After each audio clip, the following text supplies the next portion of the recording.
Florida voters will decide whether to undo abortion restrictions put in place by the state legislature this year. Voting in favor of Amendment 4 would enshrine abortion rights into the state constitution. Both sides are passionate about their cause and they are backing their beliefs with cash. Two groups leading the charge for and against the amendment have spent more than $70 million this election season. Southwest Florida in Focus looks at how both sides are trying to get out the vote. And we should note that this story contains topics like sexual assault that might be disturbing to some viewers. God forever and ever. At Sunday Masses across our state, priests have taken time to diverge from their typical homilies to try to convince parishioners to vote no on Amendment 4. Even if you think abortion is okay in some circumstances, don't be duped into voting for an amendment with such misleading language. First and foremost, we're also looking to pray. Father Tom Carzan tackled the topic recently at San Pedro Catholic Church in Northport. So is it difficult to talk about? Yes, but that's also our mission. The Catholic Church is encouraging priests like him to talk to the nearly 2 million Florida Catholics about what it considers a spiritual obligation to protect life from conception to natural death. This video of Bishop Frank Duane outlines the church's strong opposition to Amendment 4. Duane leads the Diocese of Venice, which covers Catholic churches in Southwest Florida. The video has been played during Masses and published in social media. It is true that the church would never suggest you vote for a particular candidate.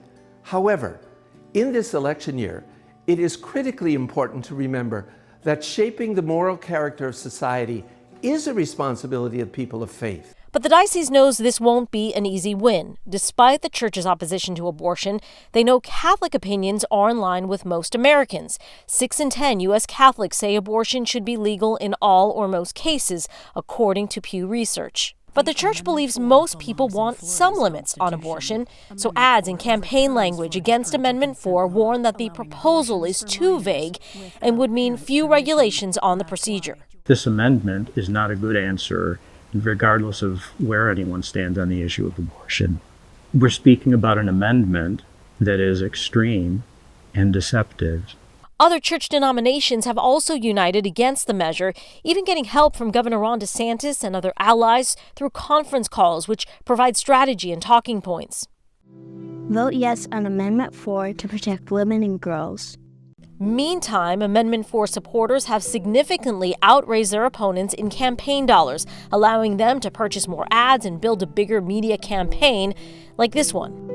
At first, I realized there was no etiquette for how you talk about being raped. That's Kathy Mayo in a video conversation with her daughter, Juliana. Mayo is president of the Lee County chapter of the National Organization for Women. She and Juliana participated in a video series highlighting people's reasons for campaigning on women's rights, including Amendment 4. Mayo shares how a gang rape in her 20s eventually inspired her to get more involved with issues like reproductive rights. And Mayo's daughter talks about having an abortion in her 30s. Having needed to have an abortion, I just, I wouldn't want anybody to be forced to have a kid. But Democrats know to get this amendment passed, they'll need to split the ticket in a state that has voted solidly Republican in several election cycles, a party that traditionally supports abortion restrictions. It's a lot of generations that are concerned about what's happening in our country and about the threats to democracy and the threats to women's rights. Mayo's organization regularly joins dozens of other groups and events to try to win over one person at a time. They hope outreach events like this one at Florida Southwestern College will gain voters who might not know how abortion rights have recently changed statewide. Joining us now is Stephanie Colombini, a reporter with WUSF. She's been covering the abortion issue statewide for the last 2 years. Stephanie, thanks for your time. Thanks for having me. So, Stephanie, hoping you can clarify for us, right now, what does the state law say about what's allowed currently when it comes to abortion? Sure. So abortions generally in Florida right now are banned after 6 weeks of pregnancy. That means that 6 weeks after, a person's last period would be starting that count. There are some exceptions to that ban. Those include for survivors of rape, incest, and human trafficking. They have until 15 weeks of pregnancy, but they do have to provide some documentation that they did survive an assault. So there is that caveat there. There's also an exception for having a fetal fatal abnormality. If there's something wrong with the pregnancy, you have 2 trimesters to get an abortion. For that reason, doctors have to certify that there is, that the fetus would not survive. And then throughout the pregnancy, there is an exception to protect the life of the mother. And that is, or the pregnant person.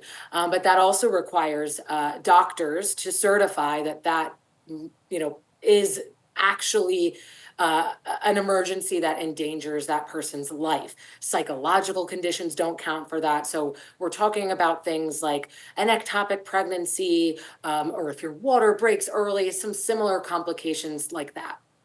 So in talking to both sides on this issue as they try to get out the vote, there were very different interpretations as to what Amendment 4 would mean.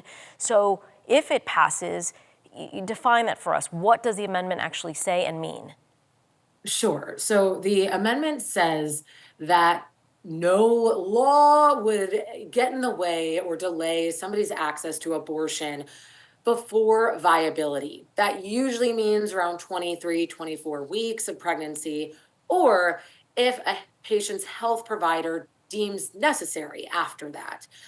There's also a statement that says, this won't get in the way of a state policy that requires parental notification for minors obtaining an abortion. So that's what the language says. In terms of the impact that this amendment would have if it passed, can you tell us what your thoughts are on that? Obviously, you've been following what the changes have been so far, but how would the passage of this amendment impact both patients and physicians?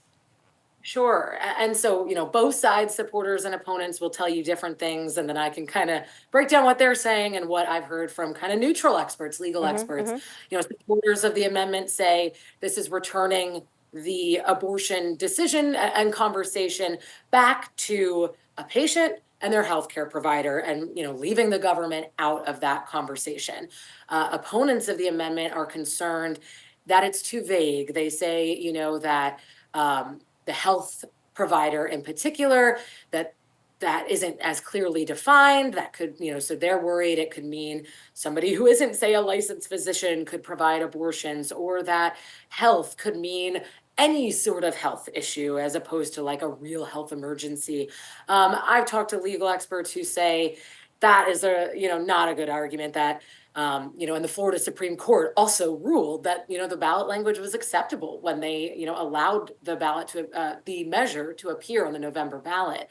And so really the sum I've heard from constitutional law experts is that this will take us back to what life was like really before the Dobbs decision overturned Roe versus Wade in 2022.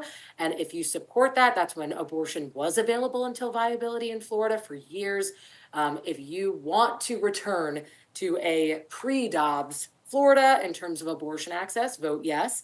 If you are satisfied with a 6-week ban and you do not want to expand abortion access in that way, vote no.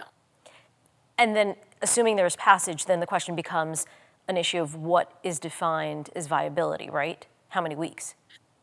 Viability is a pretty standard medical term, even in Florida statute. And that's another thing that kind of came after Roe versus Wade. We've seen lots of state abortion policy talk about viability, and it usually is a generally accepted 23, 24 weeks of pregnancy, maybe 25. Doctors, ultimately would make that call. But that has been kind of verified as being pretty standard language you do see in these policies. Stephanie, we appreciate your reporting on this. Thank you so much.